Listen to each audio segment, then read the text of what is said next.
99 డేస్లో చాలా సమస్యలు అడ్రస్ చేస్తాం, బయటికి తీస్తాం, వాటి పరిష్కారానికి కృషి చేస్తాం. అందుకనే గ్రామ పాలన అధికారులను ఇప్పుడు సర్పంచులను బయటికి తీసుకొచ్చి వాళ్ళకి ట్రైనింగ్స్ ఇస్తూ ఉన్నాం.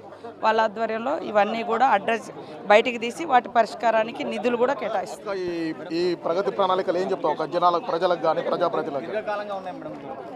ప్రగతి ప్రణాళికలో పాల్గొనండి ప్రతి ఒక్కరు, not only sarpanches and secretaries, village youth కానీ విలేజ్ మహిళా సంఘాలు కానీ మన గ్రామంలో మన గ్రామాన్ని బాగు చేసుకోవడం కోసం శ్రమదానాలలో పాల్గొనండి, మీ అడ్వైజ్ ఇవ్వండి. మా మహిళా సంఘాలను కూడా అందులో ఇన్వాల్వ్ చేస్తున్నాం. ముఖ్యంగా ఒకప్పుడు చూస్తే యూత్ బాగా గ్రామాలలో శ్రమదానం కార్యక్రమాల్లో పాల్గొనేది. అలా ముందుకు రావాలని ఈ తరం యూత్ కూడా పిలుపునిస్తాం. రేవంత్ ప్రభుత్వం చేస్తున్న ఎట్లా వస్తుంది అక్క రెస్పాన్స్?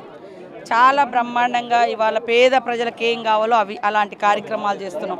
ఇల్లు లేని వాళ్ళకి ఇల్లులు, రేషన్ కార్డ్స్, సన్న బియ్యము, అదేవిధంగా ఇంకా రైతు వాళ్ళకు సంబంధించినటువంటి సపోర్ట్ చేయడము, రైతు భరోసా, మరి 500 బోనసు, ఇవన్నీ కూడా చేస్తూ నిరుద్యోగ యువతకు ఉద్యోగ ఉపాధి అవకాశాలు కల్పించడం చేస్తున్నాం. కాబట్టి మేము వచ్చి 2 సంవత్సరాలలో ఎన్నో సాధించినాం. ఇంకా టైం ఉంది, తప్పకుండా మేము ఇచ్చిన ప్రతి హామీ నిలబెట్టుకుంటాం.